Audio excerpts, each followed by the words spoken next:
it seems totally crazy, but hear me out when I say this, that face shaving is actually amazing. Hi, I'm Nia and today I'm going to show you how I shave my face. Now if you're new to the Be Beautiful platform, don't forget to hit the subscribe button right now. Let's begin. Now did you know a lot of celebrities prefer shaving their face? And I'm not surprised why. It is one of the safest and pain-free ways of getting rid of any kind of unwanted peach fuzz. It exfoliates the skin, lightens dark spots, and it's going to make your makeup glide on like butter on hot pan. So let me quickly address some commonly asked questions about shaving. Why do some women get facial hair? The answer is simple: hormones. So whenever there is an imbalance of hormones, you will experience facial hair. Conditions like PCOS are known to trigger male hormones in a female, and that leads to unwanted facial hair. In other cases, women can experience facial hair after menopause, and in some cases, you will experience facial hair because of hereditary factors. So make sure that you get yourself checked. Don't be too harsh on yourself, and if you want to know how I get rid of my facial hair, then keep on watching. Will my hair grow darker and thicker? No, it will not. Think about it. Your facial hair comes from within your body. So a razor that's going to touch only the surface of your face does not have the power to do that. So shaving will not and never make your hair grow thicker and darker. In fact, I've seen so many of my facialists and dermatologists shave my face off right before a skin treatment. Will it make my skin rough? No, it will not make your skin rough. It's just that the hair that grows back post-shaving may feel a bit prickly, but otherwise it does not make your skin rough. In fact, shaving exfoliates your skin, removes dead skin cell, and makes your skin super soft and smooth. So now that we know that shaving is not going to make your facial hair grow back darker or thicker or turn you into a wildebeest, let's get into certain things we need to keep in mind before shaving the face. So I've done a thorough R&D on all the possible shaving tools available in the market, and I'm going to recommend you the right one according to your facial hair growth. So for instance, if you have a thicker hair growth like mine, then you will actually need a men's razor like this one.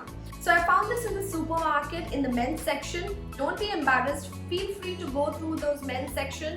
You will find your right pick. This is great because it has a sharper blade and it cuts my thicker hair and it follows the natural contours of my face, so there's no cutting or bleeding. Now if you have peach fuzz sort of hair which are like thin and fine and all over your face, then you will probably need a blade like this one. So this is a great blade if you want to get rid of any kind of peach fuzz that's happening on your face. And thirdly, if you want to get into the nooks and crannies of your face, for instance, the middle of your eyebrow or your hairline, then you actually need a bikini razor like this one.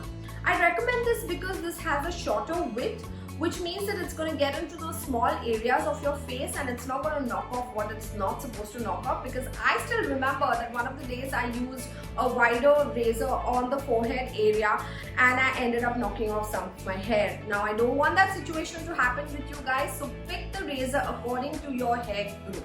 So apart from a razor, you will also need a face wash, a soothing gel, and keep that handy before you start the shaving process. Start off by wetting your face. But if you have a peach fuzz sort of situation, then you don't need to wet your face. This is for girls who are like me and who have aggravated facial hair which is thicker in nature. For us, yes, you need to wet your face with a face wash. I would recommend that you work part by part and you don't do the entire face in one go. For instance, if you're working on this area, pull your skin in upward direction so that it's tight towards your eyes and so that it does not cut. Secondly, also remember that you stay away from using your razor on your pimples or any active moles or acne or any of those things. That's a big no-no. For areas that are around your mouth, lift your skin using your tongue and then go over it with your razor.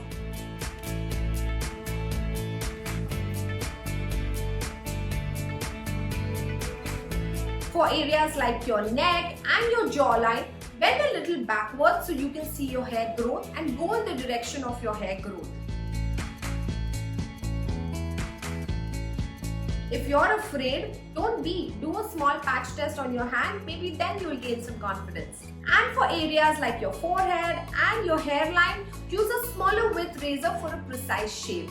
Always remember that you do not share your razor with anyone. Make sure that you sanitize it on a regular basis and keep different razors for your body and for your face. After you're done shaving, take more of that face wash and wash off any kind of hair that may be lingering on your face.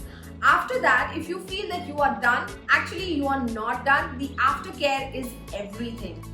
So make sure that you apply a soothing gel and then follow it up with a really gentle moisturizer. Because shaving acts as an intense exfoliator, and trust me when I say this that your skin will need the much needed TLC after that.